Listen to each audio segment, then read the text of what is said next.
just the most prehistoric scene. Terrifying.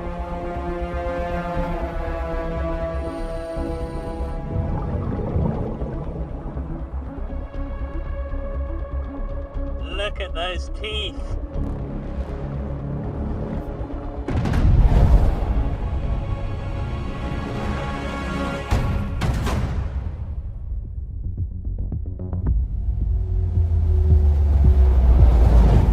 The southern tip of Africa.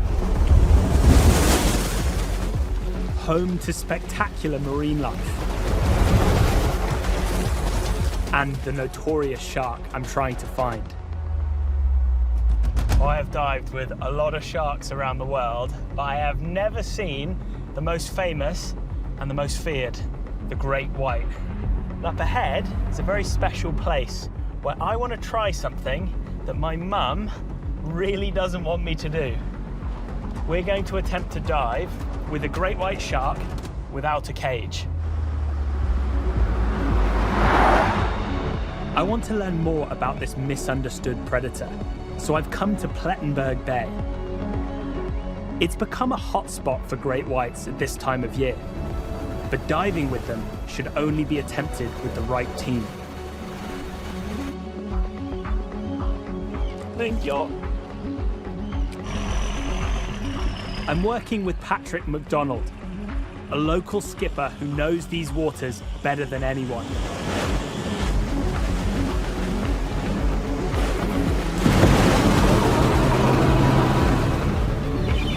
We're joined by underwater cinematographer Dan Beecham and drone pilot James Loudon. The team's combined experience filming great whites here is unmatched. We have 4 weeks. Our first stop is where these predators gather in winter. Oh, look at that! That big wall of rock, that's the Robberg Peninsula. And the next bit of land behind it is Antarctica. So this rock blocks a lot of the swell, creating this lovely big bay. These sheltered waters make Robberg the perfect home for another important character in this story.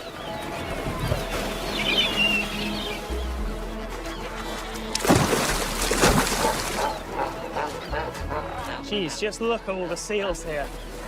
Just carpeting all over the rocks. These are all Cape Fur seals. The Robberg Peninsula is a really good name because in South Africa, Rob means seal and Berg means mountain. So this is Seal Mountain.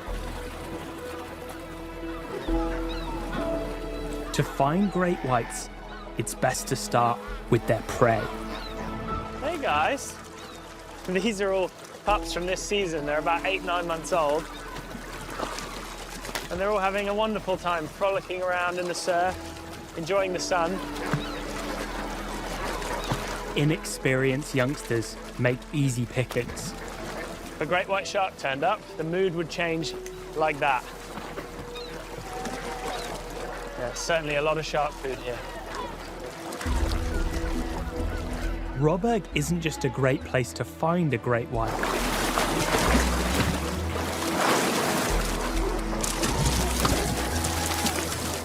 It's one of the only locations in the world where it's possible to film a hunt without a cage.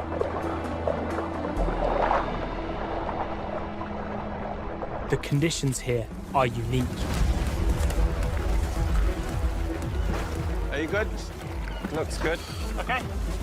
Yeah. The shallow water means James can watch from above and alert us to any approaching sharks. Can't see anything at the moment. It's pretty clear. Good visibility. Okay, you good? Here's good. 2, 3, go.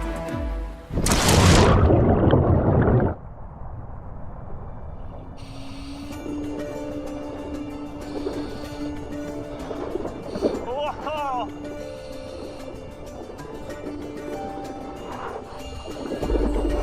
Hello, little one.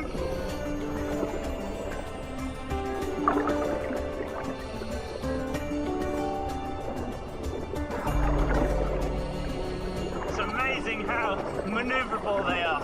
The way they can just spin and spin and spin. Oh, it's like their spines are made of jelly. Fur seals are fast, flexible, and very hard to catch. But their best defense is early warning. Great whites attack from below. See all these guys on the surface with their butts in the air and their heads underwater? They're in vigilance mode. They're all looking around, seeing what's up. So collectively, they're a very hard thing to sneak up on. That's why this clear water is good for seals and perfect for me. I can see a shark coming, and it can see I'm not its prey. See this one? This one's found a crab. Ah, they've got serious attitude, sticking their claws in the air, saying, "Come on, come at me." Quick, bury yourself. Well, this crab will live to tell the tale. Hold on, buddy. Oi, no biting.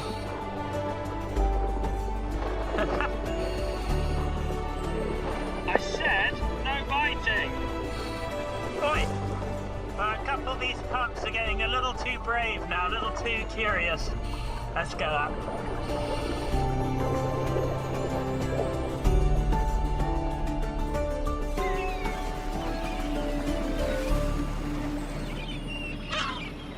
This bay is full of seals. But to make sure we don't miss any sharks, we've partnered with great white expert Lacey Williams. Lacey has studied great whites at Robert, and she can help us pinpoint the best places to dive. All right, Lacey. Let's do another. Thank you. You got it? Dan positions remote cameras to give us more clues about where the sharks hunt. Where do you think we should chuck the next ones? Potentially a little bit further down that way, actually. The great white sharks could be cutting really closely around these rocky features to take advantage of those blind corners in an area where most of the environment is to the seal's advantage. That's one way that the great whites can use it to their advantage. Okay, I reckon we should stick another couple cameras in this area here with those boulders. Definitely, this spot we have seen a lot of predatory activity in the past, so it's a great spot. Let's see if we put this one a little bit closer to the rocks on that side. Got it.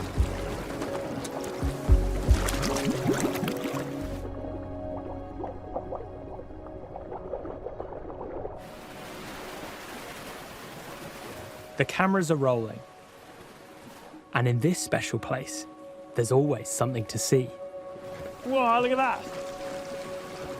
This big dark shape in the water is a southern right whale. And the seals are just all over it. It's so funny. Any animal that comes near the colony, they've got to go and check out.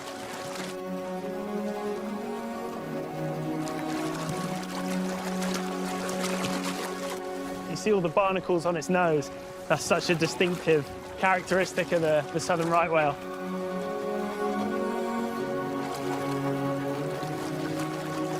And they're called the right whale because back during the whaling era, they were the right whale to hunt. They floated after you harpooned them.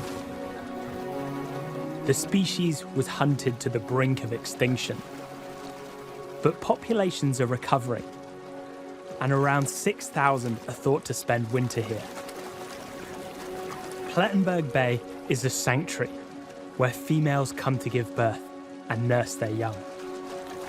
Yeah, this is the power of marine protected areas. They're such a haven for so many animals, not just the seals, not just the sharks, but it's amazing endangered southern right whale.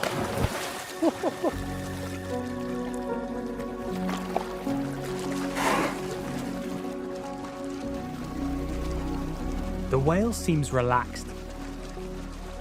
So while James keeps a lookout for sharks, it's the perfect opportunity to get in the water.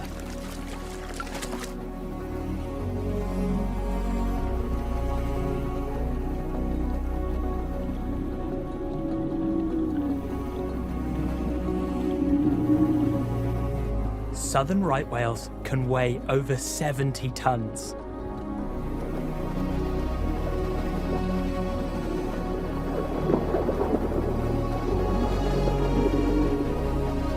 Despite their bulk, they're surprisingly agile.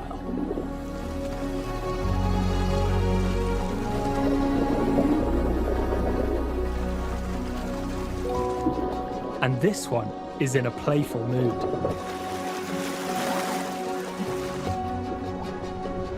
Perhaps a little too playful.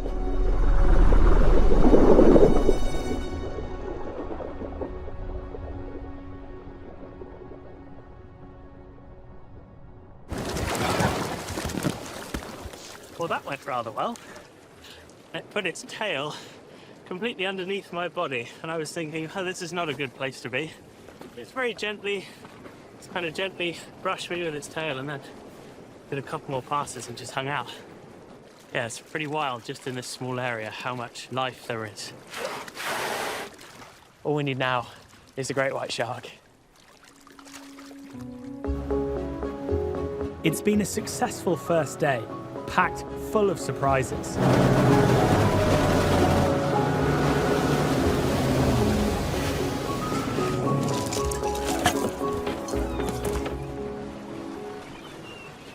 Next morning, I get the call we've been waiting for. Okay, so we've had a report of a great white at Central Beach, which is just up here. And it's been thrashing around in the shallows, probably eating a seal, so we're going to go and try and get eyes on. Central Beach is right in the heart of Plettenberg Bay, the main tourist area.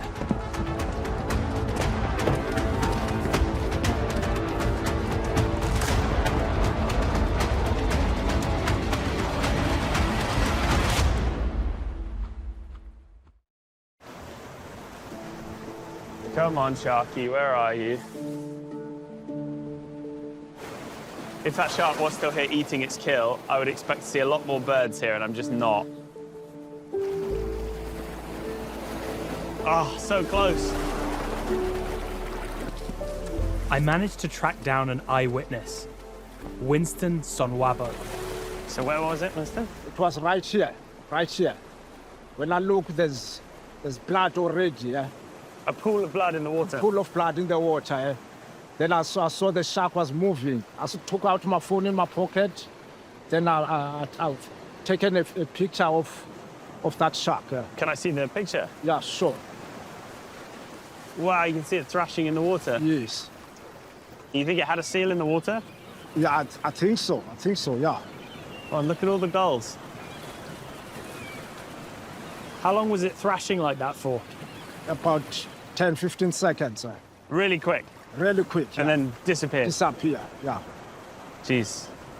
It's a brief but important glimpse, and it's less than a mile from where I was diving yesterday.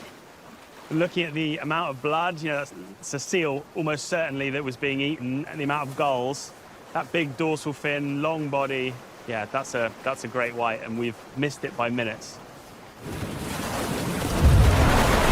This predation has a deeper and tragic significance. What's pretty chilling is that 2 years ago, in basically this exact spot, there was a woman who was swimming less than 50 feet from the beach, and she was attacked and killed by a great white shark. You know, normally in these human-wildlife conflict situations, I'm the first to jump to the defense of the wild animal, but you can't get away from the fact that great white sharks are potentially very, very dangerous.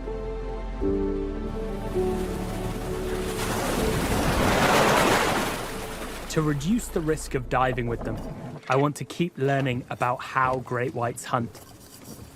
This spot where Winston filmed is clearly one they prefer. Generally speaking, the shark that you can see is not the one you need to worry about, so James is getting the drone in the air, and we're going to get in and be nice and sharp. 1, 2, 3, go.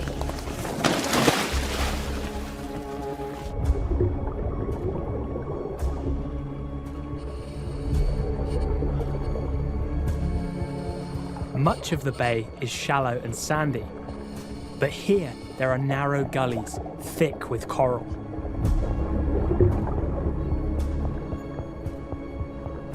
It's perfect for an ambush hunter like the great white.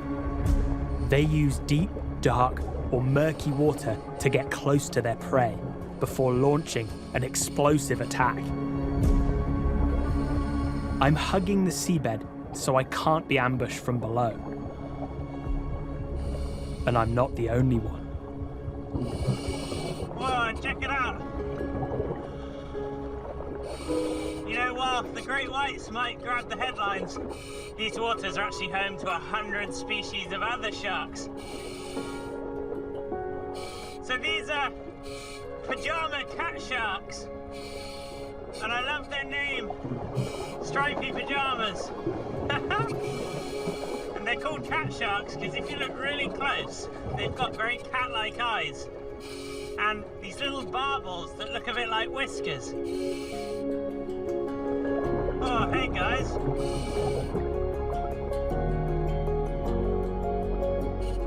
Wow, look at this coming in here.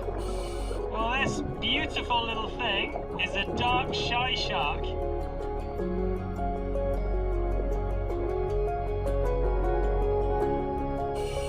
Just like the pajama shark, they're endemic to these waters. They're only found here. These smaller sharks are important prey for young great whites that can't tackle a fur seal.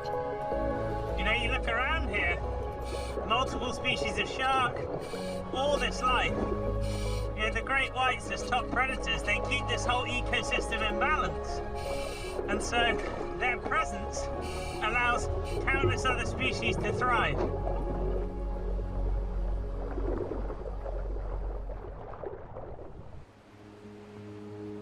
Great whites might be good news for coastal ecosystems. But for the humans of Plettenberg Bay, their presence is a lot more complex. The woman who died 2 years ago was the second victim in a 3-month period, and the local community was forced to respond. So, the third site that we have, I've come to meet Kwesi Namtu. we have also two. She's part of a team who aim to protect humans and sharks. How do you keep people safe along this stretch of coastline? We have a network of shark spotters. We have one further down, and the second one is the hotel behind us. That one just there. This one. Yes, we also have shark spotters sitting on top of it. And we also have one at the peninsula where we're heading. That is where my station is. Perched high on Robberg, Kwesi is perfectly placed to monitor the bay below.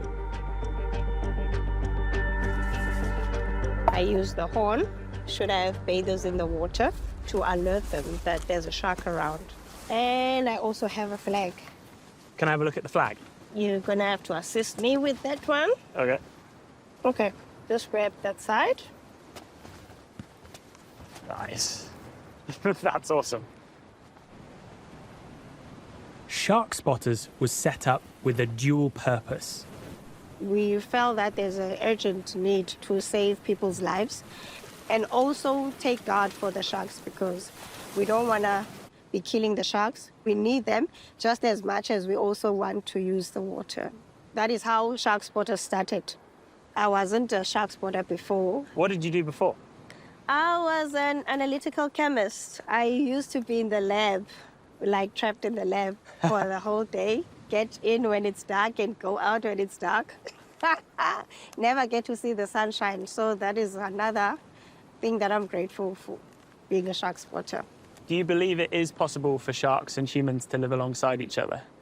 I think yes, but it's a matter of understanding the sharks. The nature of a shark is to hunt and feed.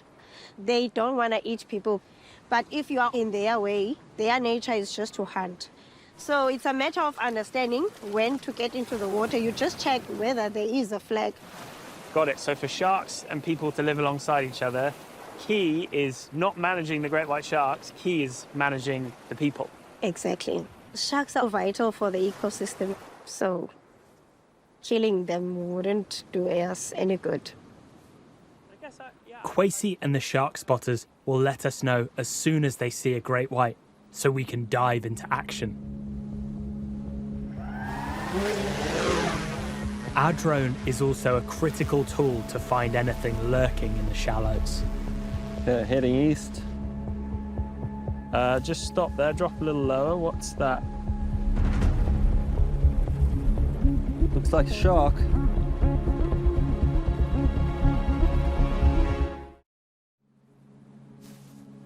That's a shark, eh? Yeah, it is. Yep.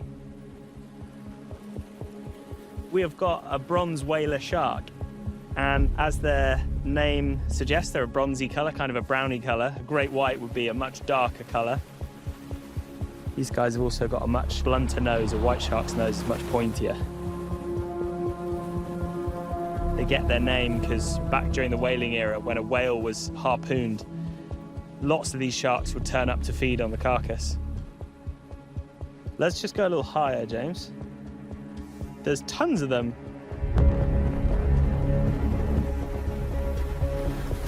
I've never seen so many of them out here. You've never seen so many. No.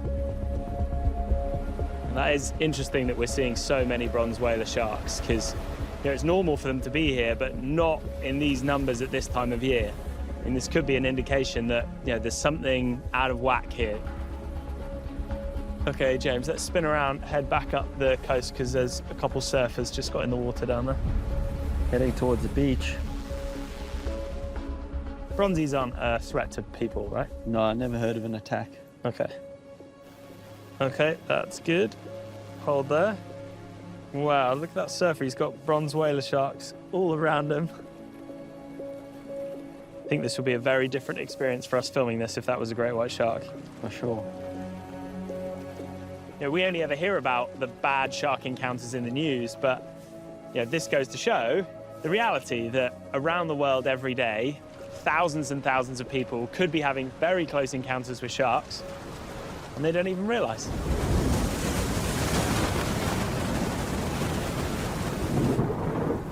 Our excitement at seeing bronze whaler sharks is short-lived.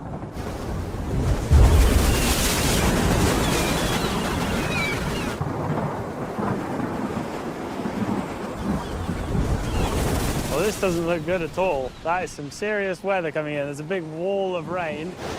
That wind is building and there's some big swell coming in. This is not good. This storm will last a few days and make searching for great whites impossible. So instead of waiting, we travel 600 miles northeast to a warmer part of the Indian Ocean.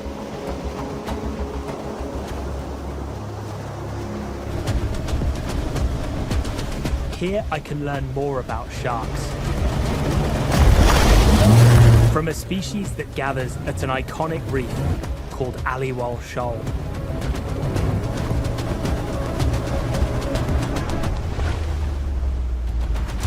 We've come a few miles offshore and the sun's just poking up above the horizon. And you wouldn't know it's sat here, but we are currently on top of an incredible natural structure that's on the seabed. Okay, 1, 2, 3, go.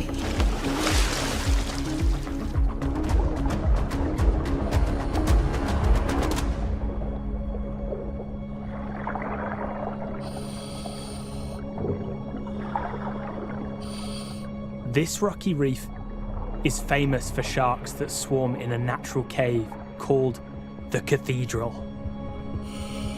Wow, that's cool. I've never seen anything like it. That is just the most prehistoric scene.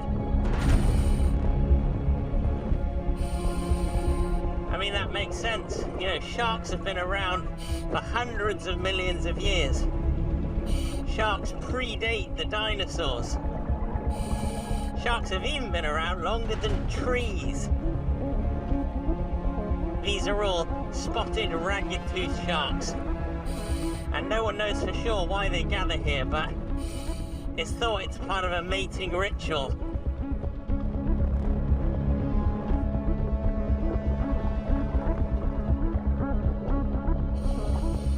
These caves are full of life.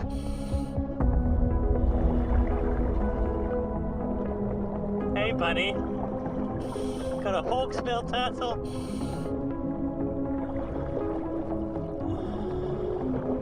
Oh, cool, big potato bass.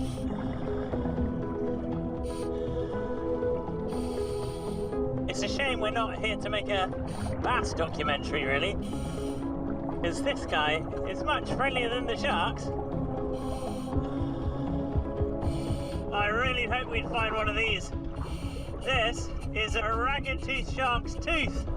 They've got about 100 active teeth at any one time, but behind that they've got a conveyor belt of fresh teeth that can replace them. You know, it's estimated that in their lives they can go through 10,000 teeth. Raggies can grow 10 feet long and weigh the same as a grizzly bear. Getting used to their size and body language should help prepare us for the great whites. But there is one crucial difference. Their mouths are terrifying, but the reason that I am very chill and very relaxed is because of the shape of those teeth. If you look at a great white shark's teeth, they're triangular and they're for cutting and shearing big prey. Whereas these raggies have needle-shaped teeth. That means they're for biting down, grabbing, and then swallowing their prey whole. So as a human, I am way too big to be swallowed whole in a mouth that size, so I am not on the menu.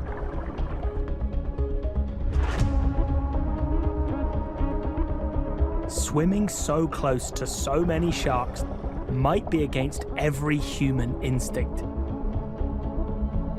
But by understanding their anatomy and behavior, we're able to dive with them safely.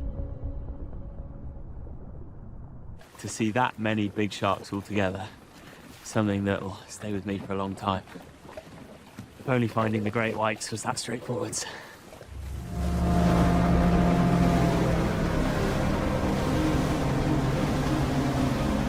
With another shark dive under our belts, I'm desperate to get back to Robert and find a great white.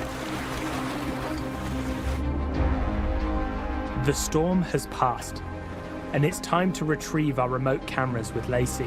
Oh, thank you. With only 7 days left, it's now or never to find the great whites. Baby. Okay, this is our spot on the sand. Not much going on there. Next one.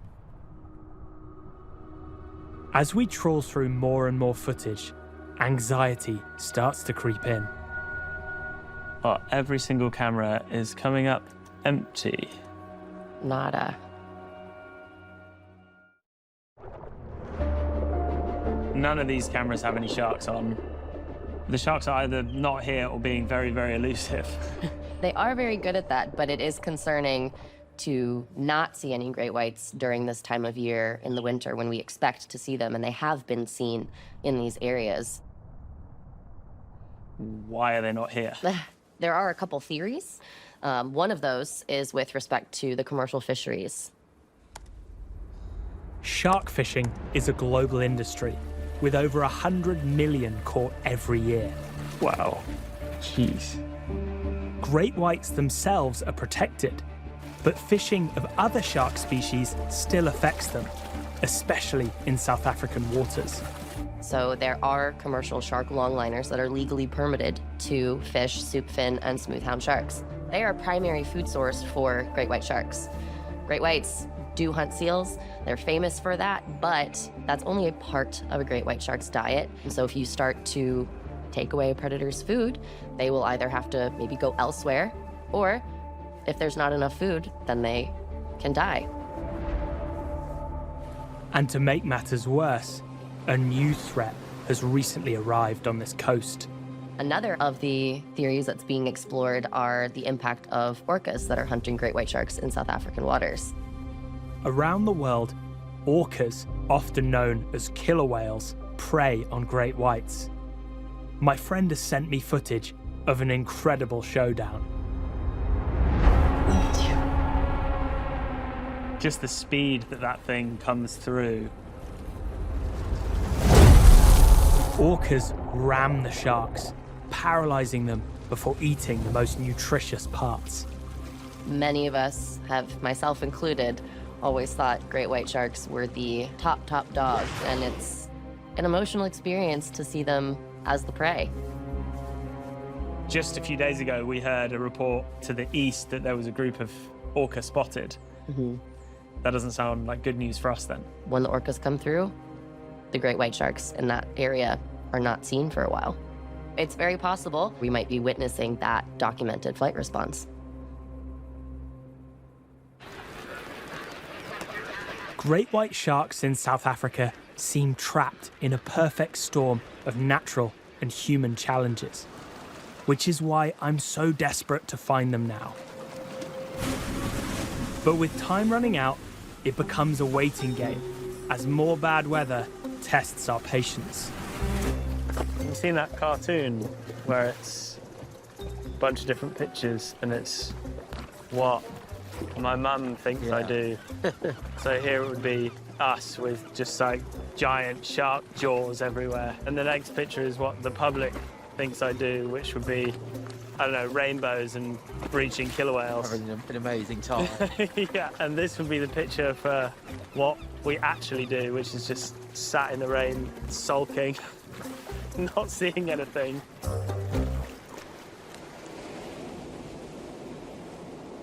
The days pass, and although we have eyes everywhere, nothing. Nice one. Come on, sharkies. And the cloudy water conditions aren't helping either. Let's put this away. That is a waste of time. There is no viz and no sharks. As I dive once more into the shallows, I question whether I'll see a great white here at all, let alone dive with one.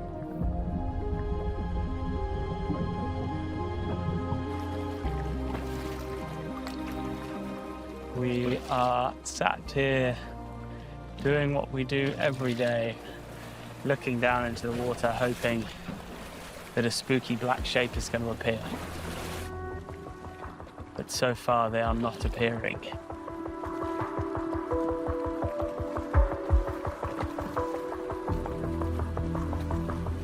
I'm in an amazing place surrounded by whales and seals and birds. Why am I so grumpy? I'm starting to think it's definitely important to focus on the journey rather than the destination. The lack of great whites has everyone concerned. But then, nature gives us a wake-up call. We found a southern right mother and calf. They're right in the shallows there, and they're still there. Yeah, they're really chill, so we're going to see if we can film them underwater.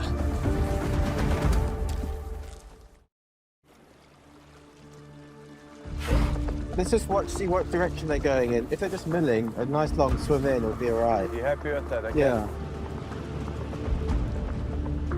The bubbles from scuba can be noisy for whales, so we're freediving to stay quieter. Spinning up.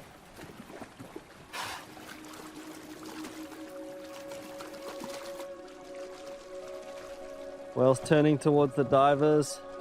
Oh, Bertie's just next to that mother. When I see the mother's eye, I realize why she's so relaxed. She's asleep.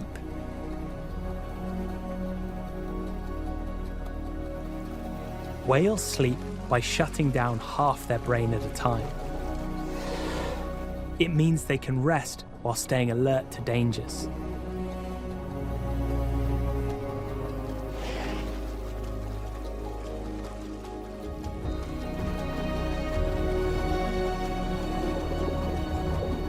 I've never seen a calf riding on its mother's tail before.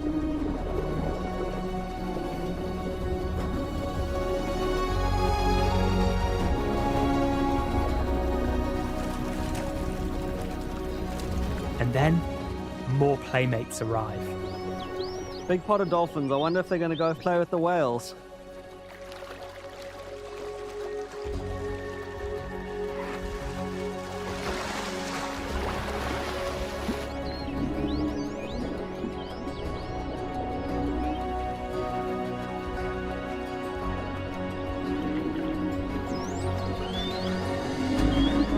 Oh, there's another mother and calf. This is wild. Such a close encounter with multiple mothers and calves surrounded by dolphins is a first for me.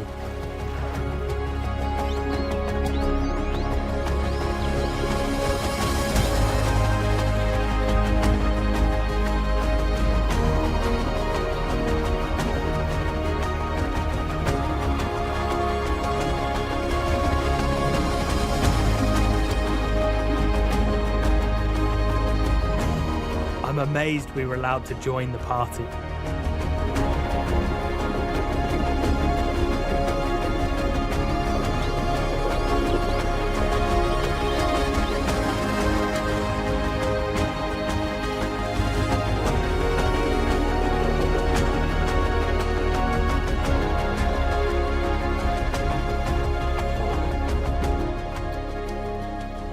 Maybe this magical scene is the reward for our perseverance.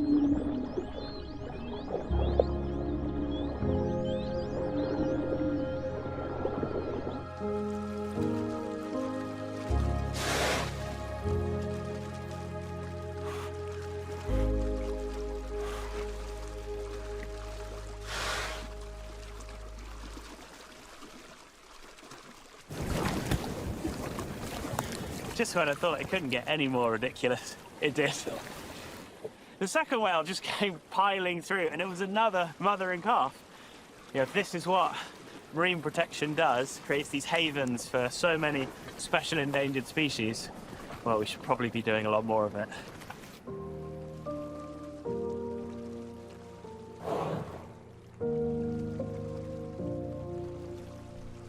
You know, if you're passionate and you're persistent, Mother Nature might not give you what you want, but she'll give you something else that you never could have imagined. And that was it. In this case, we had an incredible stroke of luck, and I was firmly reminded why I'm very lucky to do what I do. Our time in South Africa is almost up. We've seen some extraordinary wildlife, but I can't help worrying about the great whites.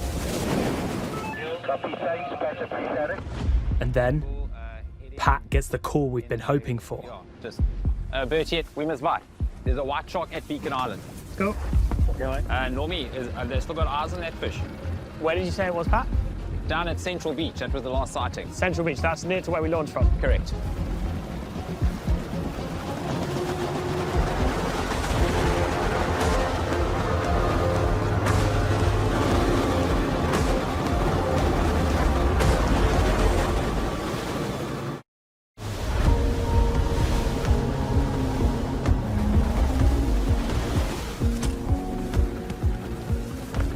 Where exactly did you say it was?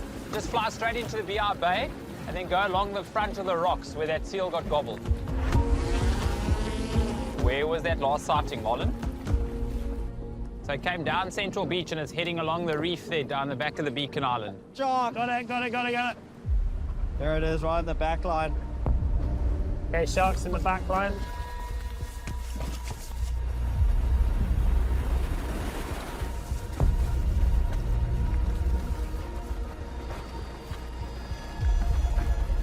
So it is a great white, and it's just cruising along the back line where the waves start to break, right along the beach in the shallows.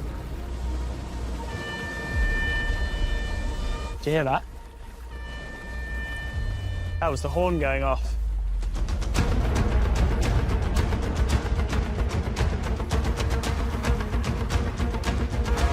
And the flags are changing on the beach as well, and that is the signal for surfers and bathers to get out of the water.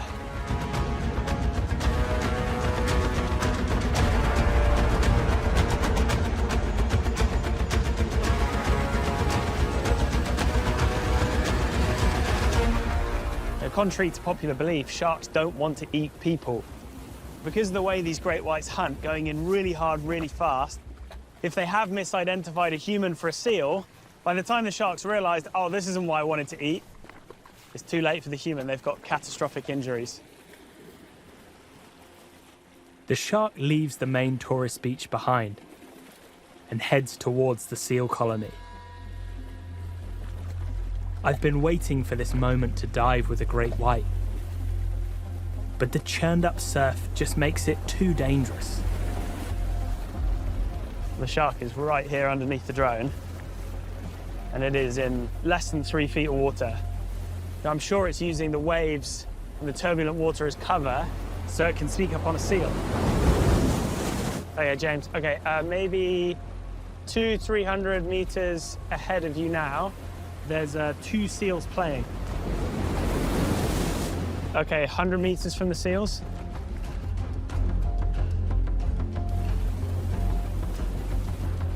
You've got to be 20 meters from those seals.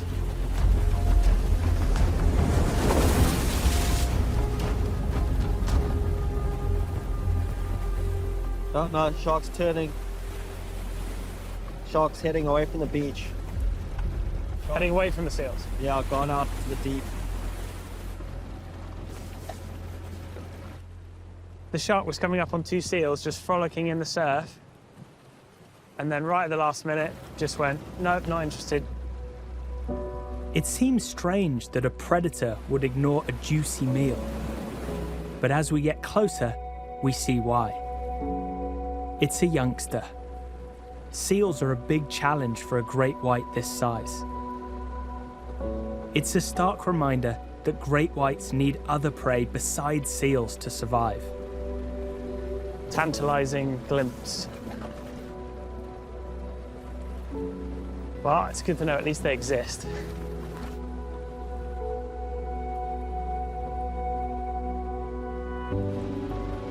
It's seriously impressive to see the shark spotters in action. This system works. Get the people out of the water, keep the sharks and the humans separate while the shark's in the area. Keeps people safe, and ultimately keeps the sharks safe too.